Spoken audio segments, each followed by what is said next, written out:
YouTube, what is up? It is final Pickems day. We are 7 out of 10, and I cannot predict a Paper X game right. I did a video coming into this event saying Paper X are the underdogs. They're going to win this event. And then I completely bailed on it after this. I saw them on split. Something didn't look like he had any confidence. So I said, well, they're not going to win this game against Heretics. And then they changed their split in a day. It looks much better, and something's top fragging. So I'm like, well, now what do I do? Over towards K-Corp. I doubled down on it, and Paper X managed to win out as well. So I can't seem to get a Paper X game right. I keep trying to apply logic of like map pools, and it doesn't go right. So yeah, I don't know what to do. I feel like I have a lot of power. The opposite of what I predict happens. They're playing Gen G.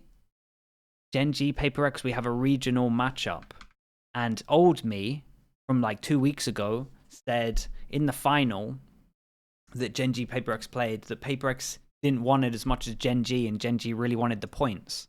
And then I saw the Paper X like comms video, and it kind of backed that. They kind of were very loose with it. They even said fast L or fast W. So now what do we do? Because past me would have said this is what you wanted.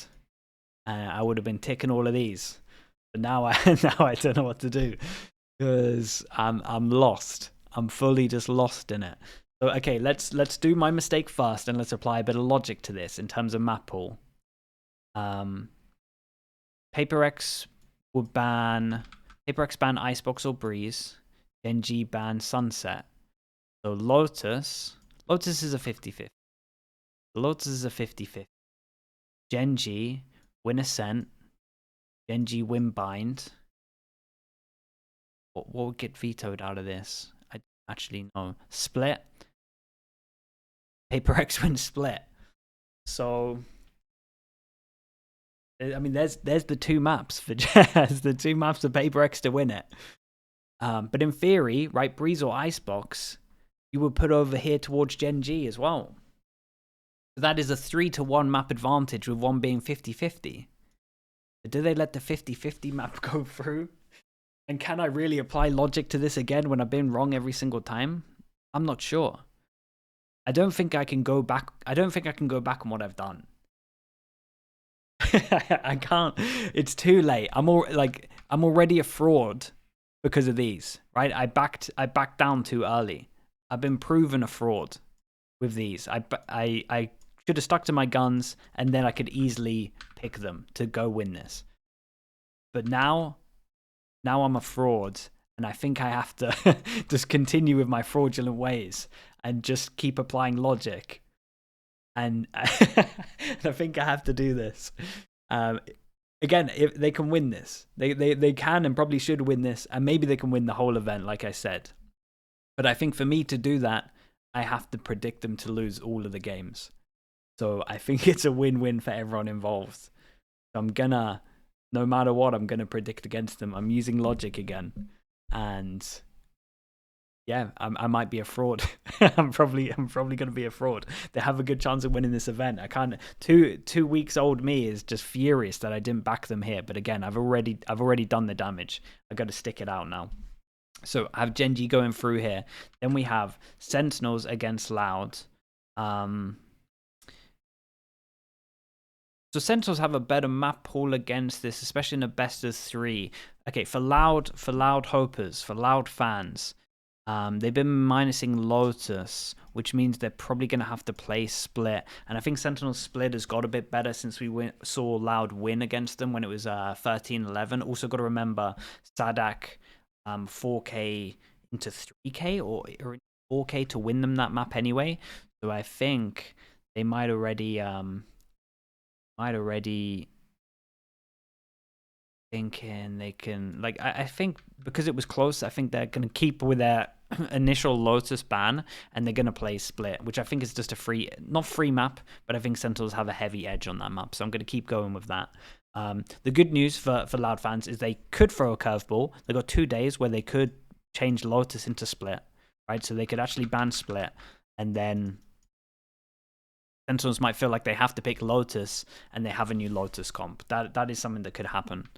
So the curveball potential from Loud is through the roof in terms of this veto. So they could definitely do something like that. But most likely they're just going to pick like an Icebox or a Bind. We'll see. I think third map could be Ascent, and also Loud could change up their Ascent comp. So they could decide to bring back like the old Jet. And in which case, I would say if they did all of those things, I would say that they can win. But it's way too many variables for me. I gotta back the logic again. Too many good maps for Sentinels. They're looking too good. The team play is one of the best we've seen at the moment. Their split looks too strong. Again, I think that Loud, they could do some stuff which would give them the edge in this, which would actually make them the favorites from what I've seen. But it's too many variables to do in 2 days. Even though I have belief that Sadak might honestly do that, but I gotta go with the numbers here, and the numbers are saying Sentinels. Then we have Loud Paper X. I'm not even gonna think about it. I can't go back. I'm a fraud. I'm not clicking Paper X. I can't do it. But hopefully they do well.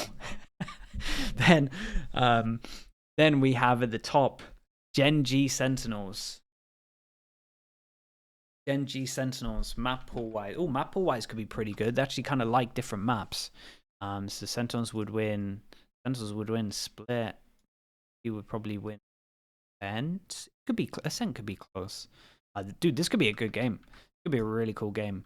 But in terms of map pool wise, I think again I would have to favor Sentinels.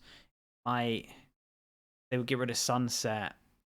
And I think that they would be able to punish Breeze enough if Breeze came in here in terms of a fast pick. Might be Icebox. Would go down to the third map. This if we actually got this, it would be a really, really cool game. But I'll go with Sentinels. I think they're actually just going to kind of on fully if Paper X don't. I will say as well, whoever wins this upper final, in my opinion, with people's map pools looking how they are, the double ban here, and I know I always say this, but the double ban here actually feels like it's the strongest it's ever been. So I do think whoever wins upper finals should be like big advantage winning the whole thing. Then we're going to get Gen G Loud, and map pool wise, I have to back Gen G. But again, if Loud have done this thing where they've changed up one of their comps on some of these maps, then I think they can definitely win this. But it's too many variables, it's too many what ifs. I have to go off what I've seen. So I'm going to go with Gen G. And then we get best of 5 finals, and I think whoever won this wins it. So yeah, I guess I'm clicking on Sentinels for this one. They have been looking like they have been looking like the best team in this, in my opinion, especially with how their split is, their team play, just the mid-rounding is like top level. I think Tens is looking on the best form that we've kind of like better than Reykjavik form, considering how good teams are now. So I am gonna stick with this. Am I 100% sure about this? Best of 5. I think that because it's a best of 5 as well, I really have to say that Gen G would win this. Icebox would be close. Breeze close. Yeah, I think that's right. Ascent, win, Sunset, Bind, Gen G. Yeah, I think that's fine. Okay, I feel relatively, apart from the Paper X games, I feel relatively confident with everything else. But yeah, Paper X it doesn't matter. What I'm all doing right now doesn't matter because Paper X is now secured to win this. That I'm just going to get no points for all of it, basically. So if you are a Paper X fan and you're happy that I didn't go for them because I'm apparently cursed, then let me know in the comments. Appreciate all the support. Thank you for tuning into the streams, etc., etc. And I will see you on the next video, and I'll see you tomorrow on the stream. Peace.